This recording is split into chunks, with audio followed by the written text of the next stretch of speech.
Doctor care homeopathy అన్ని బ్రాంచ్ల్లో free consultation మరియు 25% అన్ని మందులపైన గొప్ప డిస్కౌంట్.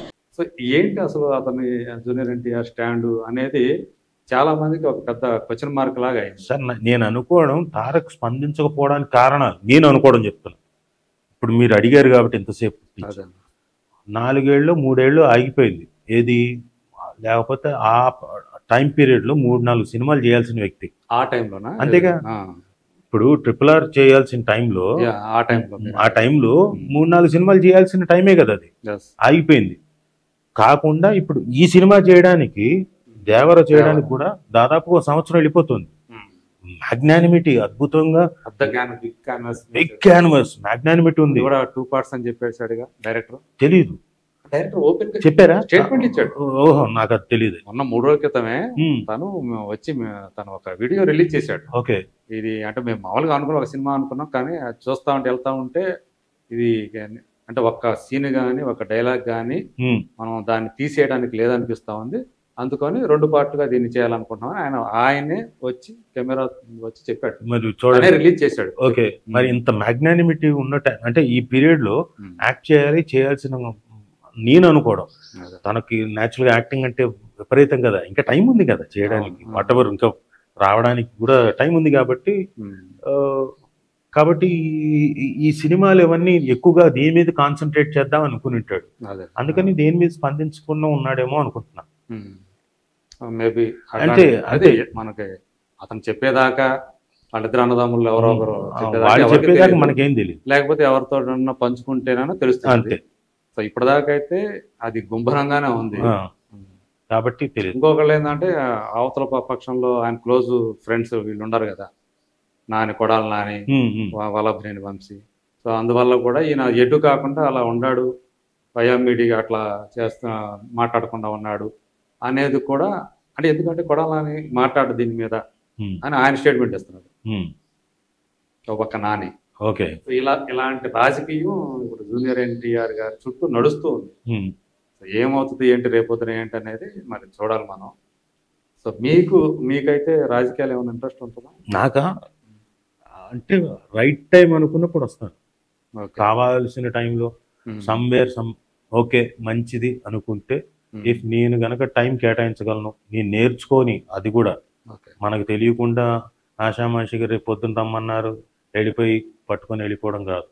ఆ పొలిటికల్ సైన్సెస్ అనేది నేర్చుకొని దాని మీద 1-2 సంవత్సరాలు దాని మీద అధ్యయనం చేసి ఆ తర్వాత నిజంగానే okay I'm fit for this అనుకుంటే అప్పుడు వెళ్తాను, లేకపోతే ఏ పార్టీ వైపున ఇంక్లినేషన్ అనేది ఉందా అది ఇప్పుడు చెప్పలేం కదా. ఓకే, అది ఇప్పుడు చెప్పలేను, అప్పటికి ఏమవుతుందో ఏంటో తెలియాలనుకున్నప్పుడు అది ఎప్పుడో తెలియదు. ఇట్ ఆల్ డిపెండ్స్ అండి. ఎందుకంటే సినారియో రోజు రోజుకి ఇండియాలో మారిపోతుంది. ఆ పార్టీ ఈ పార్టీ ఇంకోటి చిట్టుకోడాలు అన్నది బాగా పెరిగిపోయింది. రాజకీయాలు అంటే ఒకరికి కొమ్ము కాయాలి, ఒకరికి అది ఓకే, ఒకరి నుంచి వ్యతిరేకత ఎదుర్కోవాలి, కరెక్టే. కానీ తిట్టుకోవడాలు అన్నది లేదు కదా. ఇప్పుడు వేరే లెవెల్కి వెళ్ళిపోయింది, వేరే లాంగ్వేజ్ లెవెల్కి వెళ్ళిపోయింది. అంటే సో ఐ డోంట్ నో ఈ సినారియో అన్నాడు. ఇప్పుడు సరిగ్గా గుర్తు చేశారు, రోజా ఇష్యూ నడుస్తా ఉంది ప్రజెంట్. బండారు సత్యనారాయణ అన్నారని సీడీలు ఏవో ఉండే తన దగ్గర, ఫిలింలు ఏవో బూతు ఫిలింలు ఉన్నాయని. రోజా ఆయన సపోర్ట్గా ఖుష్బు, రాధిక, తర్వాత కవిత గారు, ఇట్లాంటి వాళ్ళందరూ కూడా వచ్చి ఆమెకు సపోర్ట్గా. అంటే ఇక్కడ ఒక స్త్రీ అంటే ఇట్లా చులకనగా మాట్లాడతారా? రాధిక అయితే ఒక స్టెప్ ముందుకేసి మీరు బయటకు వెళ్తే మీ ఇంట్లో ఏం జరుగుతుందో మీకు తెలుసా అని చెప్పేసి కూడా ఆమె మాట్లాడేసింది. రాధిక బండారు సత్యనారాయణ ఉద్దేశించి. తిట్టుకునే కల్చర్ తగ్గినప్పుడు రావచ్చు నేను, లేకపోతే ఇంట్లో కూర్చోవచ్చు. మీరేనారా? మీరు ఇది తెలుసు కదా, ఇదైతే తెలుసు. తిట్టడం వరకు, తిట్టుకోవడం వరకు అదే సినిమా వాళ్ళ గురించి ఇలాంటి ఒపీనియన్లు, ఇలాంటి మాటలు మాట్లాడే వాళ్ళ గురించి మీరేమంటారు? అంటే డెఫినెట్గా సార్ తప్పు సార్ ఒకటి. ఎందుకంటే సినిమా వాళ్ళు మీకు బోల్డ్ అంత ఎంటర్టైన్మెంట్ ఇస్తారు, మీకు మొత్తం అంతా మీరు పడిన కష్టానికి, అంటే రోజు కష్టపడతారు, ప్రతి వాళ్ళు కష్టపడతారు మార్నింగ్ నుంచి ఈవినింగ్ దాకా. పాలిటిక్స్లో ఉన్న అతిగా ఇంకా ఎక్కువ కష్టపడతారు, వాళ్ళకి పర్సనల్ లైఫ్ అంటూ ఉండదు, వాళ్ళంతా ఇంకా పబ్లిక్ లైఫే. వాళ్ళకి ఎక్కడో చోట ఒక చోట సినిమా అన్నది రిలాక్సేషన్ ఇవ్వచ్చు. అలాంటి సినిమా వాళ్ళు అలాంటి వాళ్ళని పట్టుకొని కమెంట్ చేయడం భావ్యం కాదని నా ఉద్దేశం. ఎందుకంటే ఎప్పటి నుంచో ఎక్కడ చూసినా సినిమా వాళ్ళు అక్కడిక్కడ ప్రచారాలకు వెళ్ళిన వాళ్ళే తప్ప నష్టం కలిగించిన వాళ్ళు కాదు, ఎవరికి ఇబ్బంది కలిగించిన వాళ్ళు కాదు. సో ఎందుకని ఏ ఏ ఇష్యూ వచ్చినా కానీ అందులో కనుక సినిమా వాళ్ళు కనుకుంటే వాళ్ళ మీద ఈజీగా అంటే పబ్లిక్ లైఫ్ లో ఉన్నది పొలిటీషియను, సినిమా వాడు, అంతే. These two people.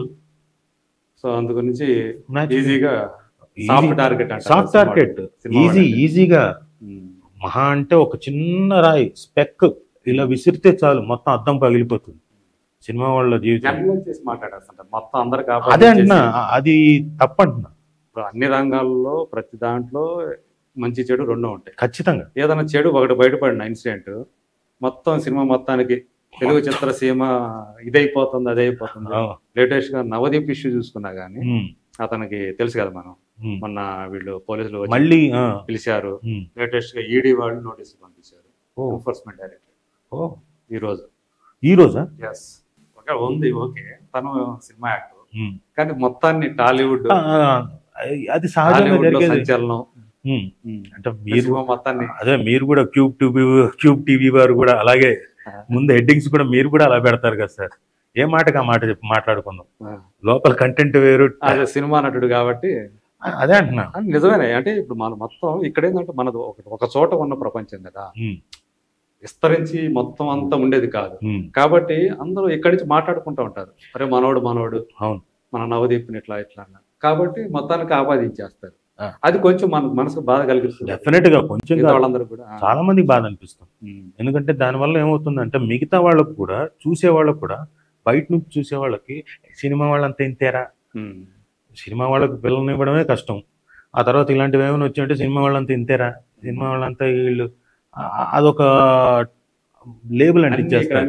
చెడు అంతా ఇక్కడే ఉన్నట్టుగా మీరు అంటే లేబుల్ అంటే అతికిచ్చేస్తుంటారు. ఖచ్చితంగా మొహం మీద అంటిచ్చేస్తారు, మూతికి అంటిచ్చేస్తారు, మీసాలు తీసేసి ఇంకా ఎట్టు కావాలంటే అటు మార్ఫ్ చేసి తలకాయలు తీసి ఇంకో తానికి పెట్టేస్తారు. We are very soft target. ఎన్ని రకాలుగా మార్ఫ్ చేస్తారు, వాయిస్లు మిమిక్ చేసి పెట్టేస్తారు. అసలు మనమే ఆశ్చర్యపోవాలి, మనం ఎప్పుడు మాట్లాడాము, ఏంటిది ఫోటో ఎప్పుడు దిగాం రా బాబు, ఇదే డౌట్ మనకే వస్తుంది. ఇదేంటి మనం ఏమైనా పొరపాటున ఆ రోజున. ఇప్పుడు మార్పింగ్లు ఇవన్నీ పోయినాయి. ఇప్పుడు ఆర్టిఫిషియల్ ఇంటెలిజెన్స్ వచ్చింది, మనుషుల్ని మార్చేస్తున్నారు. ఇప్పుడు తమన్నా కావాలా సాంగ్ స్టెప్లు వేస్తే సిమ్రాన్ వేసినట్టుగా ఆమె ప్లేస్ లో సిమ్రాన్ ఫేస్ పెట్టేశారు, అచ్చం సిమ్రాన్ చేసినట్టే. సో ఇప్పుడు మనుషుల్ని మార్చేయటం అనేది చాలా చాలా ఈజీ.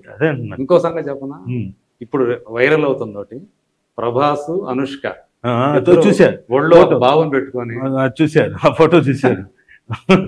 ఇదంతా ఏ మహిమ, ఆర్టిఫిషియల్ ఇంటెలిజెన్స్ ఫీడ్ చేస్తారు అందులోకి, అలా అంతే. వేరే ఎవరితో ఉంటది, అది ఫేస్ మార్చేస్తారు అంతే. వాళ్ళు వీళ్ళే అంటే అతికించినట్టు కూడా ఉండదు, అదే న్యాచురల్ గా కనిపిస్తుంది మనకి. ఇంకా చూసే జనాలు ఏమనుకుంటారు, వాళ్ళకి అంతగా తెలియదు కదా, బాగా తెలిసిన వాళ్ళకి ఇది కాదులే అనుకుంటారు, ఏం కాదులే అని. చూసేవాళ్ళు ఏమనుకుంటారు, రే అంతే రోయ్ మనం అనుకున్నాం కదా ఆ రోజున, నేను చెప్పానా. వాళ్ళ ప్రాపకం పెరగడానికి ఏదైనా రూమర్ వచ్చింది అనుకోండి, ఒక ఆడమ్మగా లేదు అసలు నిజానికి, కానీ ఉన్నట్టుగా ఇద్దరు పెట్టేసి వచ్చేస్తాయి. డెఫినెట్ గా అదే బాధగా ఉంది సార్. ఎన్ని రాబోతున్నాయి ఇప్పుడు మన దాకా అనేది. మన దాకా హైదరాబాద్ లో పాపరాజీలు రాలేదు, ముంబైలో ఇప్పుడు అక్కడ ఉంది, ఎయిర్పోర్ట్ దగ్గర ఉంది, అక్కడ లేదు. మన దగ్గర మన ఎయిర్పోర్ట్ దగ్గర ఉంది. ఓకే,